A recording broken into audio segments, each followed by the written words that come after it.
Na-upload? Na-upload ko to agad. Okay. So, hi guys! Welcome back to our channel. This is Sheila and today is November 28, 2020. Ay, malapit na matapos ng taon and malapit na rin mag-Christmas.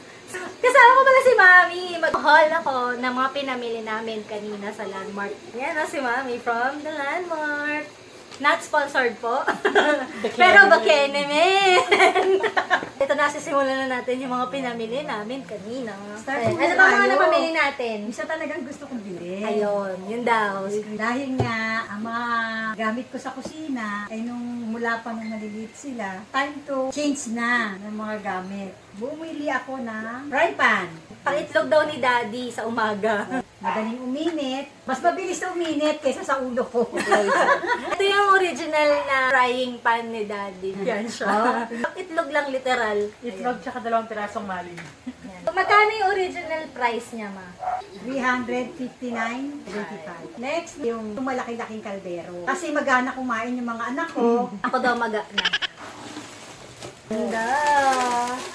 Masaya lang mag-unbox, no? Huwag mo lang iisipin yung ginastos mo.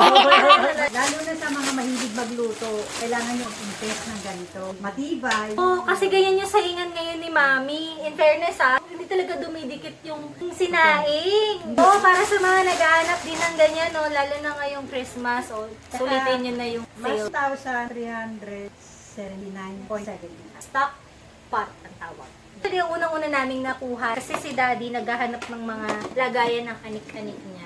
Mega box na Carry Me series with handle, 5 liters. This is 75 pesos. We bought 2.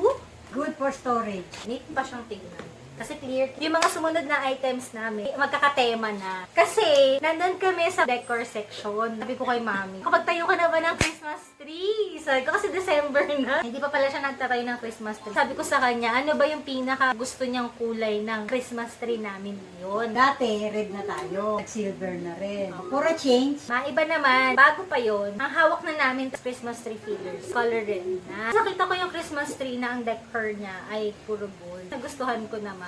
Sinanong ko si Mami, sabi ko, Mami, anong mas bet mo, gold or red? Sabi niya, parehas kasi meron ako eh. Sabi ko sa kanya, sige, magbibigay ako ng budget. Pag-decide ka anong kulay gusto mo, ay, wala pa tumpik-tumpik dahil nagbigay ako ng budget, gold. kasi combo na yung red. Kapag gold naman tayo ngayon. Yan. Meron kaming 100mm white and gold Christmas balls. 99.75. Nagdagdag din kami ng Christmas balls. Pwede siya. Ano nito?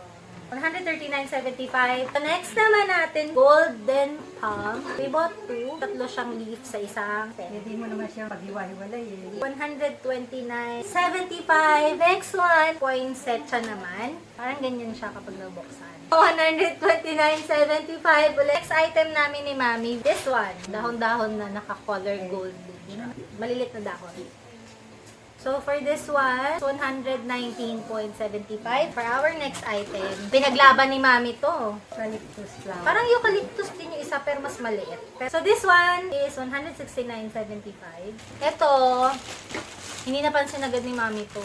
So, this one is a bead branch. 129.75 lang ang isa. Ayan, nabukan na siya. Ganda. So, bumili rin kami ng ribbon ni Mami. 5 yards na. This is 189.75. Tapos, may naligaw lang kami na binamili ni Daddy. Pambukas lang ng mga bote. This is 30 pesos lang. Magnetic na can and bottle opener. Yan yung mga napamili namin kanina. So, yun. That's it for our Landmark haul. Hope you enjoyed it. Guys, nga pala, we observe social distancing. We wore face mask and face shield habang nasa loob kami ng mall. Always wash your hands and don't forget your alcohol. So, thanks for watching, guys! Bye!